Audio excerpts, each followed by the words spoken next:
களப்பயணம் கொண்ட சோழபுரத்தில் முடிச்சுட்டு வண்டியை எடுத்துட்டோம். இப்போ அடுத்தது பொன்னேரி அப்படிங்கிற ஒரு அந்த ஏரியை பார்க்கறதுக்காக நாங்கள் வண்டி கிளம்பிகிட்டு இருக்கோம். சார் வண்டியை இயக்கிட்டு இருக்காங்க.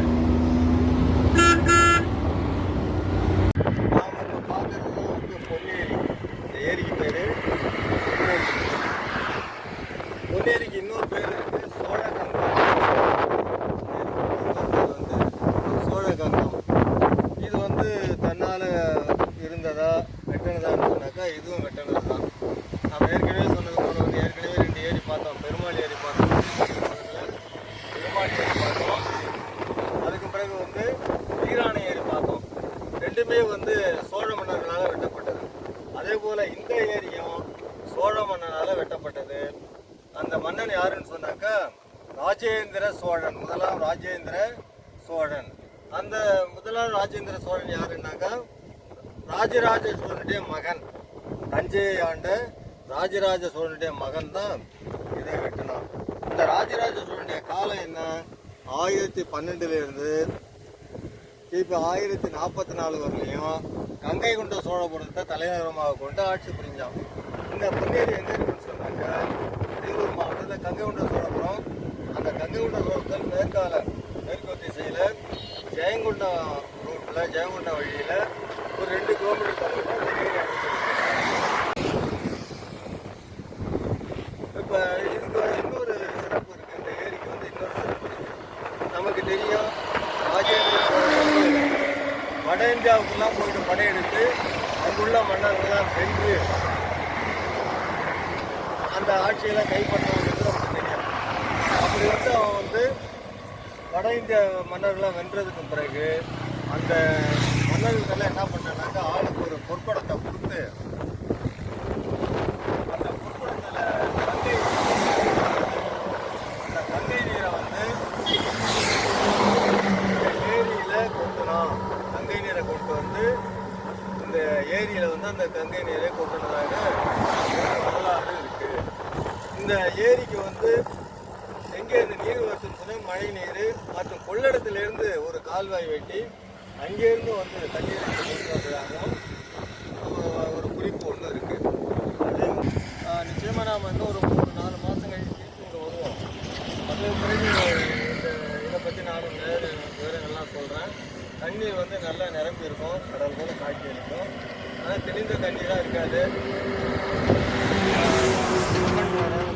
அதெல்லாம் மழை பெய்ஞ்ச தண்ணி எல்லாம்.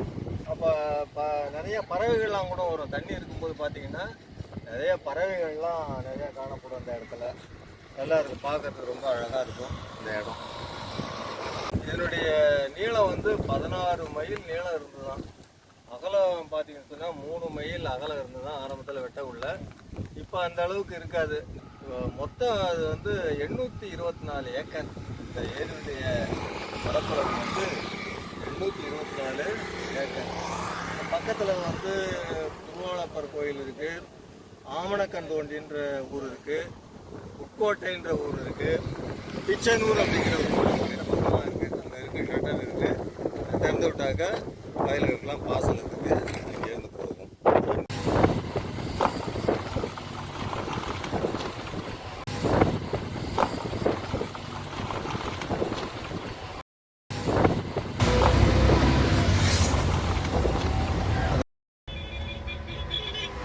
ஆக்சுவலாக இப்போ நம்ம பொன்னேரியோட வடக்கு பகுதி, அதன் கரை மீது நம்ம பயணம் செஞ்சிட்ருக்கோம். அந்த ஷட்டரை நம்ம நேரில் போய் பார்க்கலாம். பொன்னேரியோடைய பறந்து விரைந்த தோற்றம் இது.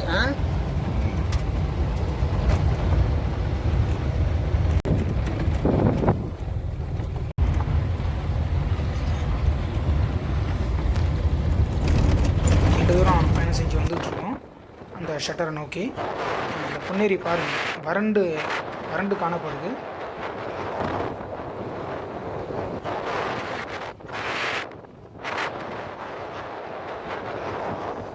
இந்த பொன்னேரியை பற்றி எல்லா குறிப்பும் இதில் இங்கே இருக்குது. இந்த ஷட்டருக்கும் பக்கத்தில் இந்த பொதுப்பணித்துறை நீர்வள ஆதார அமைப்பு இவங்க வந்து கொடுத்துருக்குறாங்க. ஏரி நீர்பிடிப்பு மகதியின் பரப்பளவு, ஏரியின் கொள்ளளவு 0.3241 கோடி கனமீட்டர். இந்த ஷட்டரானது அருகிலுள்ள ஊர்களை இணைக்கும் ஒரு பாலமாகவும் விளங்குகிறது. ஒரு சிறிய வாகனம் செல்லக்கூடிய, இருசக்கர வாகனம் செல்லக்கூடிய அளவில் தான் இந்த பாலம் இருக்கின்றது. சோழ மன்னர்கள் விவசாயத்திற்கு எவ்வளவு முக்கியத்துவம் கொடுத்திருக்கிறார்கள் என்பது இந்த ஏரியின் மூலம் நமக்கு தெரிய வருகிறது. சோழ நாடு சோறுடைத்து என்பது சும்மாவா? பாசன வசதி பெறக்கூடிய நிறைய நிலப்பரப்பு இதில் அடங்குகிறது.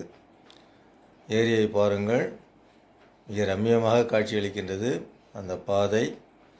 இதை இன்னும் தூர்வாரி சப்பனிட்டால் இன்னும் சிறப்பாக இருக்கும். தூர்வாரப்பட்டு வருகின்றது, அதையே நாம் பார்த்து கொண்டிருக்கின்றோம்.